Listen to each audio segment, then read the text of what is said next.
Chinnaswamy stadium ಮುಂದೆ ಉಂಟಾದಂತಹ ಕಾಲ್ತುಳಿತ ಪ್ರಕರಣಕ್ಕೆ ಸಂಬಂಧಪಟ್ಟಂತೆ 11 ಜನ ತೀರು ಹೋಗಿದ್ದಾರೆ. ಈ ಪ್ರಕರಣದಲ್ಲಿ ಸಿಐಡಿ ಇವತ್ತಿನಿಂದ ಅಧಿಕೃತವಾಗಿ ತನಿಖೆಯನ್ನ ಮುಂದುವರಿಸುತ್ತೆ. ಅಂದ್ರೆ ಇವತ್ತಿನಿಂದ ಯಾಕೆ ಇಂಪಾರ್ಟೆಂಟ್ ಆಗುತ್ತೆ ಅಂತಂದ್ರೆ ಇಲ್ಲಿ ತನಕ ಸಿಐಡಿ ಅಧಿಕಾರಿಗಳು ಯಾರನ್ನು ನೋಟಿಸ್ ಕೊಟ್ಟು ವಿಚಾರಣೆಗೆ ಒಳಪಡಿಸಿಲ್ಲ, ಅಥವಾ ಈಗ ಆಲ್ರೆಡಿ ಅರೆಸ್ಟ್ ಆಗಿರುವಂತಹ ಆರೋಪಿಗಳನ್ನ ಬಾಡಿ ವಾರೆಂಟ್ ಮೂಲಕ ಇಲ್ಲಿ ತನಕ ಅವರು ವಶಕ್ಕೆ ಪಡೆದಿರಲಿಲ್ಲ. ಸೊ ಇವತ್ತು ಆ ಪ್ರಕ್ರಿಯೆಗಳೆಲ್ಲ ಆಗುತ್ತೆ ಅನ್ನೋದು ಗೊತ್ತಾಗ್ತಾ ಇದೆ.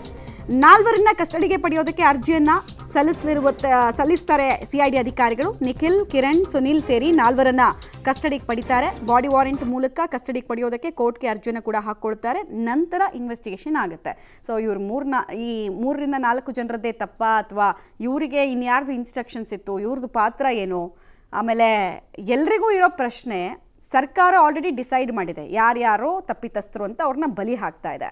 ಬಟ್ ಸಿಐಡಿ ಮೇಲಿರುವಂತಹ ನಿರೀಕ್ಷೆ ಇವರನ್ನು ಬಿಟ್ಟು ಹೊಸ ಆಯಾಮ ಏನು ಕೊಡ್ತಾರೆ, ರಾಜಕಾರಣಿಗಳ ಪಾತ್ರವನ್ನು ಹೆಂಗೆ ಎಸ್ಟಾಬ್ಲಿಷ್ ಮಾಡ್ತಾರೆ, ನಿಜಕ್ಕೂ ಎಸ್ಟಾಬ್ಲಿಷ್ಮೆಂಟ್ ಮಾಡೋದಕ್ಕೆ ಸಾಧ್ಯನಾ?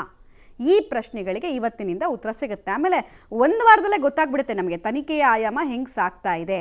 ಕ್ಲೀನ್ ಚಿಟ್ ಹಾಗೂ ಮುಚ್ಚೋ ನಿಟ್ಟಿನಲ್ಲಿ ದಾಖಲೆಗಳನ್ನು ಹೊಂದಿಸೋ ನಿಟ್ಟಿನಲ್ಲಿ ತನಿಖೆ ಆಗ್ತಾ ಇದೆಯಾ, ಅಥವಾ ತಪ್ಪಿತಸ್ಥರಿಗೆ ಶಿಕ್ಷೆ ಆಗೋ ನಿಟ್ಟಿನಲ್ಲಿ ತನಿಖೆ ಆಗ್ತಿದೆಯಾ ಗೊತ್ತಾಗ್ಬಿಡುತ್ತೆ.